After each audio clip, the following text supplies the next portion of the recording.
Okay, it's the last lecture feedback video of the semester. Number one, is the test all deconstruction, Seth wants to know. Yes, 3 videos, 1 print story using the concepts on the deconstruction worksheet, which is the last item in the deconstruction workbook.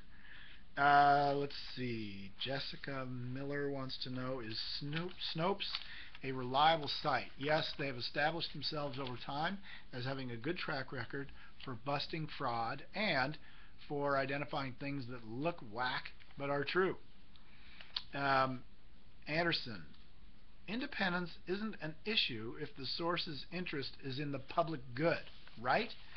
I don't know if that's exactly it, but you do want to identify that on the test. So if that TV story that we used in the lecture yesterday were on the exam, you would correctly note that the expert from the CDC is an independent source. He doesn't benefit personally or financially from saying that vaccination works. Yes, it's his job to vaccinate people, but it's not like he gets paid a bonus if more people are vaccinated.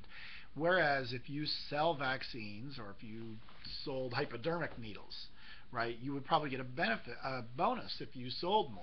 So yes, when his interest is aligned with the public interest, you should note that.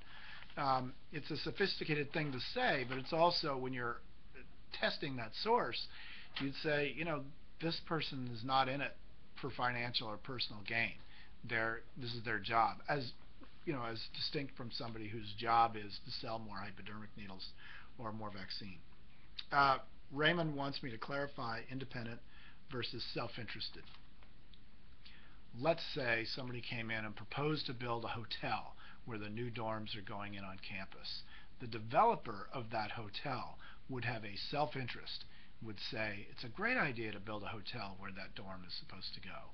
A student would also have a self-interest. The student would be outraged. They want housing on campus, and they're going to be pushed out by this hotel. Both of those sources have a deep self-interest in the outcome of the debate. On the other hand, some academician who studies the social economics of building luxury hotels on campus, that person doesn't have a dog in the fight.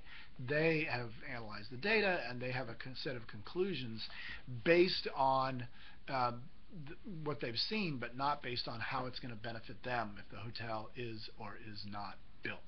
So yes, we all have self-interest of one kind or another, but when you're identifying that in analyzing sources, you want to look and see, does the person have a personal interest at stake that would tend to make them say one thing or another. Finally, could you post the 12 important points of news literacy on one sheet? They don't show up on the lecture handout. Yes, I will post for you that key points of news literacy series that I ran in the lecture, and you can use those to review. Thanks very much, and that's it for post-lecture notes this semester.